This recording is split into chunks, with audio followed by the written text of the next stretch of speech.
I'm mixing up a puddle of Venetian Red and yellow ochre. As you saw there, I wet the paper. I'm using my size 10 brush and I'm painting this sort of warm colour near the horizon area, wet into wet. I'm using 300 grams watercolour paper on a block, and it is rough, so it's got lovely textures. And as you saw there, I put that warm colour all the way across the sort of middle of the sky. And now I'm mixing up some ultramarine with a tiny touch of that Venetian red, and ultramarine with a little bit more of the Venetian red. As you saw there, I painted the ultramarine with a touch of the Venetian red right at the top, and a little bit more of the Venetian red in the middle, and a little bit more of that diluted colour on the horizon, wet into wet with my size 10 brush. And I'm just going to tilt the paper now. So I've got some puddles there. So if you have puddles, tilt and sort of drain them off to the side. And I'm just using my brush there to soak up that puddle there, just to make it easier. And I'm actually tilting to the right hand side as well, letting it all sort of run to the right hand side to create some lovely atmospheric effects. What I'm doing now is I am mixing up a little bit more of the ultramarine, and I'm working damp into wet, so the paint is a little bit creamier than the consistency of the paint on the surface of the paper. I've added a touch more Venetian red. It's sort of run out a little bit spidery here, which is quite nice for trees, but that's not my intention. So what I'm doing here is I'm just sort of rinse my brush, taking the excess off, just added a bit more water to there, letting it sort of run off to the side there, just to get rid of that sort of spidery effect in the sky there. So as a beginner or an intermediate, always sort of tilt your painting to control the direction of the paint, get it to do what you want it to do. Well, try to. I'm actually just mixed up a little bit more of that Venetian red and yellow ochre to the right here. This is going to be the section where the trees are going to be. So what I'm doing now is I'm mixing up a little bit of the ultramarines and that orangey colour. It's very sort of neutral, this colour, because obviously the trees are going to be here as well. And I'm painting wet into wet here with my size 10 brush. And again, tilting is so good here, just to get it all to run off the side, just to make it look a little bit more softer and more atmospheric. I'm just mopping up the excess water here to prevent that paint running back into the sky, maybe to cause cauliflowers later.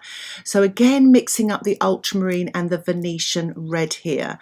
And I'm just going to paint these lovely little soft clouds near the horizon area, still using my size 10 brush, painting sort of damp into wet. The surface is very wet still, and I'm just softening that effect there with the damp brush as well. You may find it handy to have a paper towel on standby just to control the moisture on your brush. What you don't want is to add wetter paint onto the surface. You want to keep it either the same consistency or your brush being slightly thicker with paint. And here again, I am tilting. If you have too much liquid on your brush and introduce it to the sky, you could create backgrounds and cauliflowers. As you can see here, I'm just tilting to the side again, just to get the paint to flow. And it creates a lovely, as you can see, a lovely atmospheric soft cloud effect there. I've just mixed up a little bit more of the ultramarine and Venetian red. You can use a bit of burnt sienna, and ultramarine is quite a good alternative. And don't be afraid to experiment with your skies. And if it goes wrong, just put it under the tap and have another go and wash it off, because this is the first stage, so you're not going to disturb any other washes. And as you can see there, I'm using my size 8 brush. It's a damp brush just with water, and I'm just sort of controlling the shape of that cloud there, using the water to wash away some of that cloud, but still tilting it to the right hand side to prevent any sort of backgrounds to come later. So always keep an eye on your sky, make sure there's no puddles. I'm just softening that cloud there on the left, adding a little bit more of ultramarine and a little bit of red now for a sort of more of a violet cloud colour just on the horizon here, painting with my size 8 brush, damp into damp. So these clouds come forward from those other clouds there. And what damp into damp does is you get more of a defined sort of shape, but you still get those soft edges, whereas wet into wet, everything sort of runs into each other and mixes.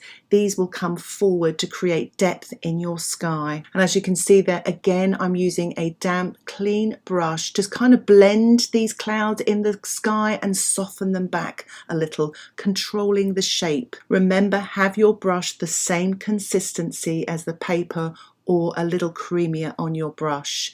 I'm mixing up a little bit more of ultramarine with a touch of Venetian red here.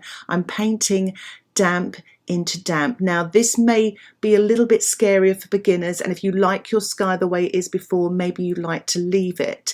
It's a little bit more of a practice here, controlling the consistency of the paint without getting back runs, because that top part of my sky is damp and there's a danger if my brush is wetter I'll get back runs. I have to say sometimes back runs and cauliflowers can be quite a nice addition to watercolours, especially if you're a loose painter like myself. What I'm doing now is I've rinsed my brush, taken the excess water off, tilting to the side, and I'm just softening that edge there to blend it into the top part of the sky. And what this achieves is to create a lighter cloud, because I've got dark against light there. So again, you may want to leave your sky here if you're a beginner and let your painting dry. But what I'm doing is I'm putting a touch more dark, sort of almost wet into wet here, because I've reintroduced moisture just in this area, and I'm just using the tip of my brush just to really form that light cloud on the left. I've rinsed my brush and I'm just using this damp brush now to blend into the top part of the sky there, trying not to kind of disturb it too much. And I'm using my flat brush now to really blend and soften without again introducing too much moisture. So again, if you're a beginner, you may want to skip this stage, or you may want to practice it. It is such good practice controlling the moisture on your brush, working wet into wet, damp into wet and damp into damp. So I'm going to allow my painting to dry. Once the painting is dry, I put a wash of the Venetian Red and Yellow Ochre just in the background for the trees. I'm working with Ultramarine now and Burnt Sienna, and working damp into damp and wet on dry, painting in the sort of large tree trunks and branches here, trying to be as free as possible, almost scribbling the paint on, working fast, just enjoying it really. You don't have to copy the photograph. I didn't with the sky, and I'm certainly not with the trees. I want to give an impression.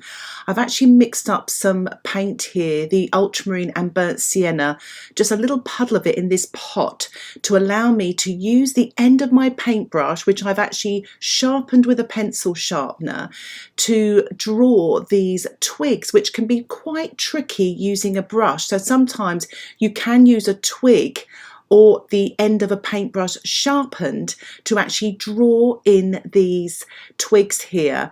But obviously if you like to use a paintbrush, you can as well. But it kind of feels nice to sort of draw or paint twigs with a twig in this fashion here. So as you can see, I'm actually sort of literally drawing that into the sky, keeping it nice and loose, and actually sort of sketching in or painting in the twigs on the edge of the tree on the left as well.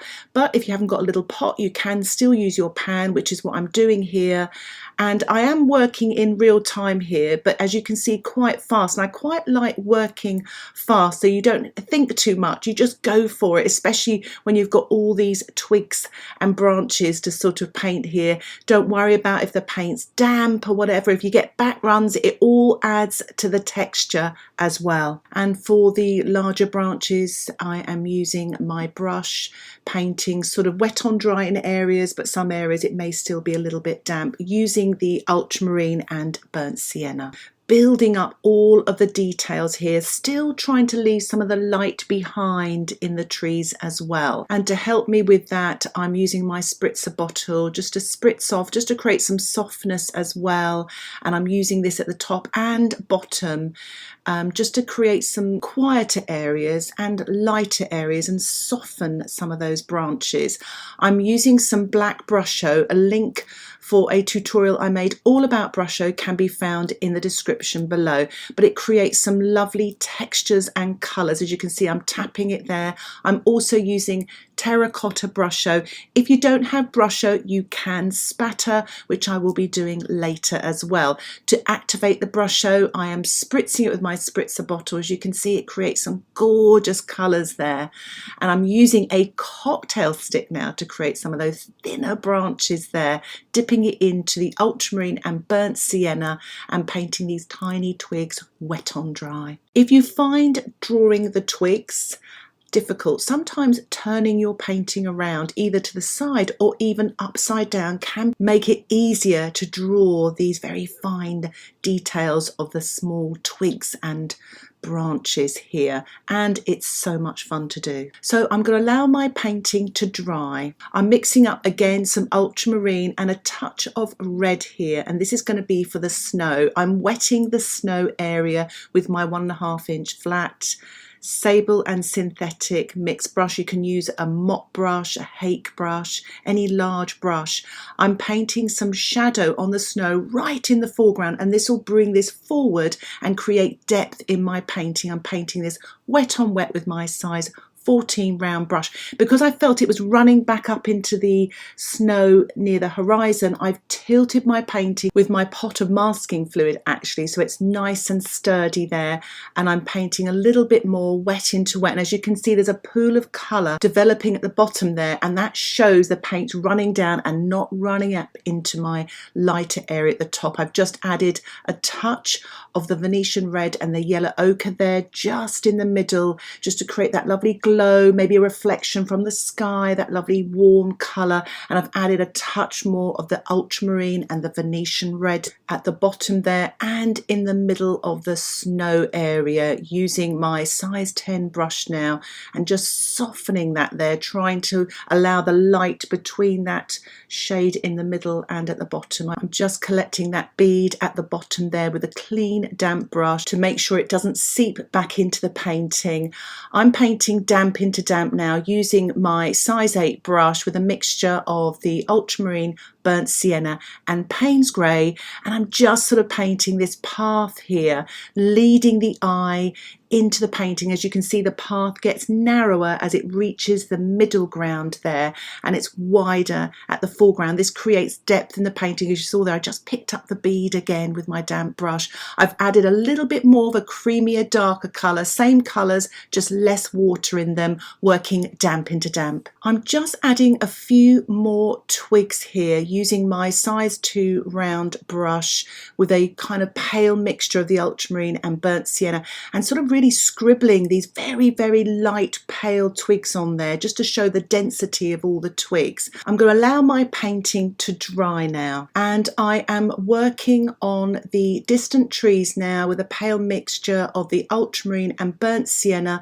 using my size 2 brush, wet on dry. You can also use the twig as well to paint these tree trunks and branches, which is what I'm doing now. This is just an old synthetic brush that as I said earlier, I used a pencil sharpener, so you've got a nice pointy edge at the end of it there, and it's really effective, and it's quite easy to grab it as well if you want to find something like this just to draw with. But as I said earlier as well, you could use a twig from the garden and sharpen that with a pencil sharpener as well. It's so effective.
So it's a good time to allow your painting to dry. What I'm going to do now is paint a very thin dilute wash of the ultramarine with a touch of red using my size 4 brush there, and it's just to show the sort of canopy of those winter trees there, the sort of shading there, and it just brings them all together, it ties it together, makes it more sort of a solid sort of shape on the horizon area, but the cool colour still pushes it back, and obviously the scale and the lighter tonal values as well. I'm just painting slightly darker just at the bottom, damp into damp with my size 4 brush, the ultramarine and the burnt sienna, just to make it slightly darker there, just that light against dark against the snow, really creating depth in your painting. I'm just painting a few more twigs here using my size 4 brush, just to really bring these sort of trees in the foreground forward, again to create depth in the painting there, away from the sky. Don't be afraid to paint these dark details in the foreground.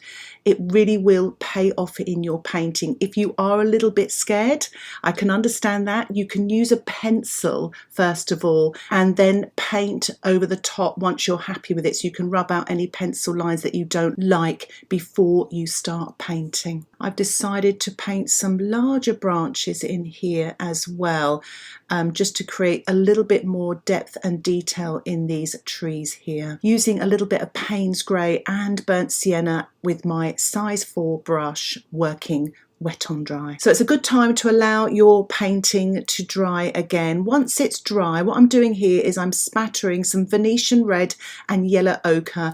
It's a kind of an earthy orangey colour. You can use raw sienna and red as well, or even a bit of burnt sienna and yellow ochre, and it's good for those of you that may not have had any Brusho.